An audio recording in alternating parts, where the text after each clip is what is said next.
Alright, so we're going to talk briefly about volume and how it works. And so the thing to keep in mind in terms of volume is how it's measured. And so we're talking about cubic units. So you imagine a cube, that's what it looks like. And it's how many cubic units will something fill up. So this is, imagine you have cubic units that are stacked. It doesn't matter if it's right or if it's pushed over. This is oblique, this is right. It's just how many cubic units are going to fit in something. And so when we formalize that, we get an area or a volume formula that's the area of the base, so that's what this big B stands for, times the height. So this is my base area, that's my height, and I just multiply the two, and that gives me the volume. So if we look at this, we can pretty simply find the volume of all sorts of shapes. So for our prism down here, that's my base. That's what I'm trying to find. But we got to be a little bit careful because there's the height of my base, which is lowercase h. That's not necessarily the height of my prism, which in this case will be 40. So you got to be a little bit careful when we have two heights in different places. So I can find that with the Pythagorean theorem.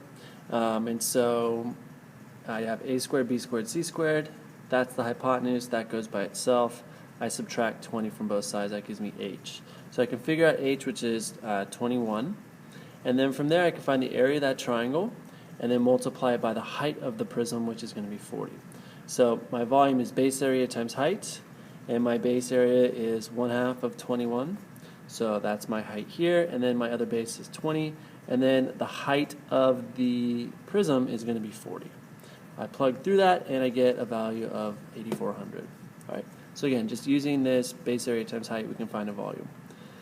We can do this for different shapes. It doesn't matter what the base is. So if the base is a circle, in the case of a cylinder, then base becomes pi r squared, because that's how you find the area of a circle. So it's the same idea as the one before, we just have a different formula for the base. And this one down here is oblique, which means we're going to have to find this height here to get the volume.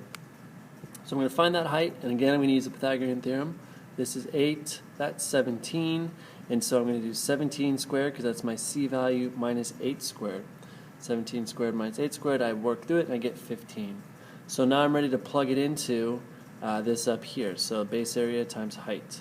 So I get base area times height, pi r squared.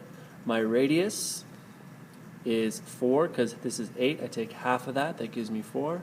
And then 15 is my height. So I just plug through it and I get 240 pi for my volume.